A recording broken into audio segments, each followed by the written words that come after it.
Dr. Nkululeko Sibanda, yesterday we witnessed the police unleashing violence on innocent bystanders, MD supporters and journalists. Now, what does it reflect on our current leadership in our government? Well, look, I said to the police yesterday that by deciding to be violent instead of peaceful, by deciding to be criminal instead of being law enforcers, they would be costing or writing a check, a bill to the government of billions and billions of dollars.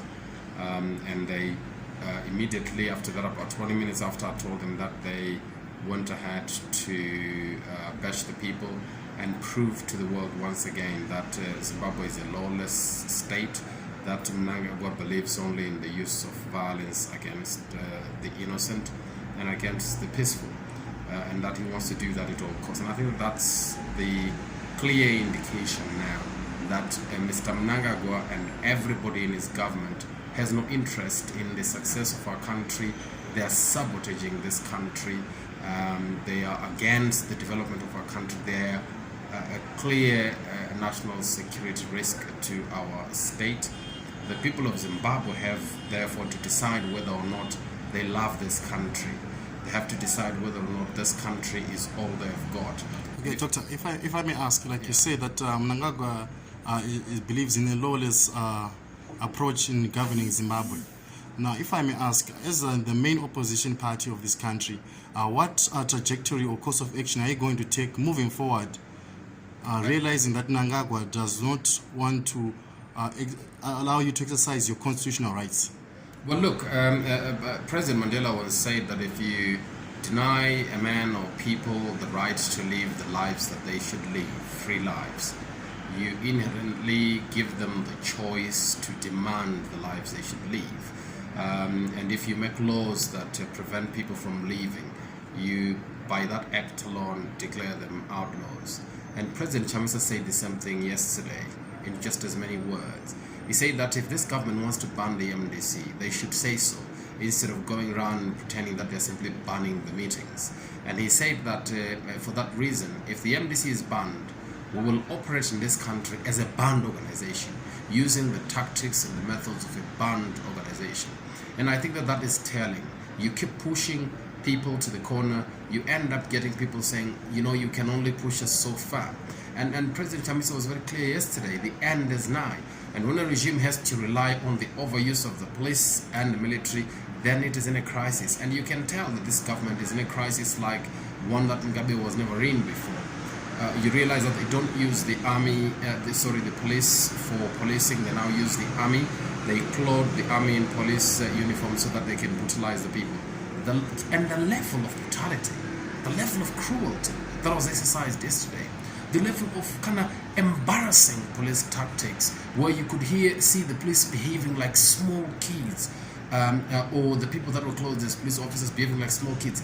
You saw them roaming around the city after the violence, banging on their car floor, as if just to show that they are without discipline. That level of indiscipline and maltreatment of the police officers themselves takes away the discipline that is necessary for a force like the police, and means that we are in for a huge crisis. So, okay, Doctor, two things are clear here. You actually say that it's ultimately up to the people to decide. So what course of action are you inciting the people to do in such hard economic times? You must remember that the concept of the social contract says that the final authority of any country lies with the people. The people of Zimbabwe are the final authority about all matters this state, about all matters this country. And it's them that will decide whether they want to, or whether they want to allow this impunity to carry on. The cruelty of having a 66-year-old man, a 67-year-old woman being bashed by the police as they cross the street under conditions that were peaceful. And we told the police before they started, you cannot and you must not be violent. They incited violence. They didn't get any violence from anybody else. It was entirely up to them to begin and to end the violence. They did that. The whole world knows that. The whole world knows that they were violent towards a very, very peaceful, extremely peaceful group of people.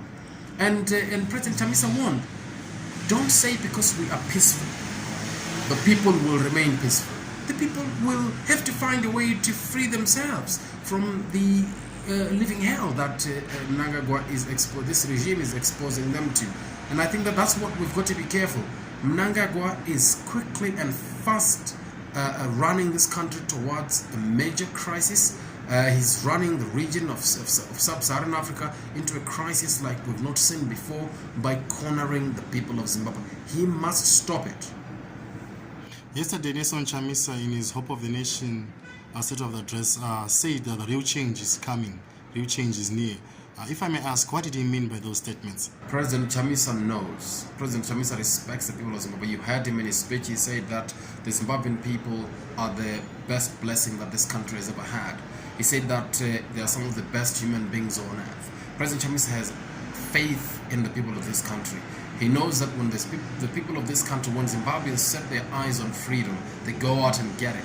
And that at no cost will anybody ever impoverish and imprison them forever. And that they will always take the appropriate action because of their capacity and because they are committed to the best ideals of humanity, Ubuntu as he says it. And I think that is what the president says. The president knows for sure that the people of Zimbabwe are some of the best in the world, and they have some of the best values, and they will not let their values be trampled upon by a regime that is idealist around the most important and crucial issues in this country, issues of the economy, and understanding that our primary problem in this country is a political problem manifesting itself in the economic realm or in economic terms. For that reason, President Chamisa is saying that because there's a lot of faith in our people.